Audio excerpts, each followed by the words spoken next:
India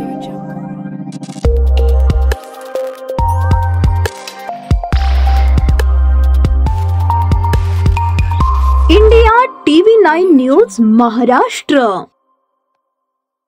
सहकार क्षेत्राचे लक्ष लागलेल्या सोलापूर कृषी उत्पन्न बाजार समितीच्या निवडणुकीची प्रक्रिया आहे त्या स्टेजवरून स्थगित करण्यात आली होती आणि नव्याने प्रारूप मतदार यादी तयार करण्याच्या सूचना सहकार पणन विभागाचे उपसचिव संतोष देशमुख यांनी केल्या होत्या. पण त्याविरोधात उच्च न्यायालयात दाखल करण्यात आलेल्या अपीलवर निकाल देताना 1 महिन्यात आहे त्या स्थितीवरून निवडणूक प्रक्रिया पूर्ण करावी असे आदेश उच्च न्यायालयाने दिले असल्याची माहिती सूत्रांकडून मिळाली.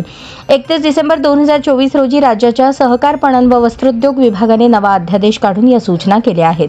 त्यामध्ये सोलापूर कृषी उत्पन्न बाजार समितीच्या निवडणूक कार्यक्रमासाठी राज्य सहकारी निवडणूक प्राधिकरणाने मान्यता दिलेली अंतिम मतदार यादी 1 जानेवारी 2024 अखेरच्या दिनांकास धरून केलेली असल्याने सदर मतदार यादीस 2 डिसेंबर 2024 रोजी 6 महिने पूर्ण झाले आहेत. त्यामुळे सोलापूर कृषी उत्पन्न बाजार समितीचा दिनांक 1 जानेवारी 2025 पासून आहे त्या टप्प्यावर सुरू होणारा निवडणूक कार्यक्रम स्थगित करून नव्याने प्रारूप मतदार यादी तयार करून सुधारित निवडणूक कार्यक्रम राबवण्यात यावा अशा सूचित करण्यात आले होते.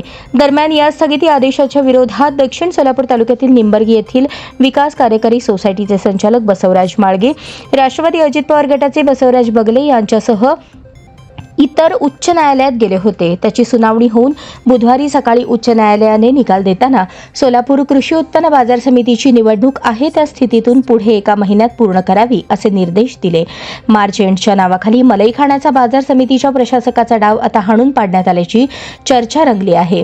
माजी आमदार दिलीप माने, दक्षिण सोलापूर तालुक्याचे नेते सुरेश हसापुरे यांच्यासह माजी सहकार मंत्री सुभाष देशमुख, आमदार सचिन कल्याण शेट्टी, माजी मंत्री विजयकुमार देशमुख, बसवराज बगले यांची आता भूमिका काय राहणार याकडे सर्वांचे लक्ष लागले आहे.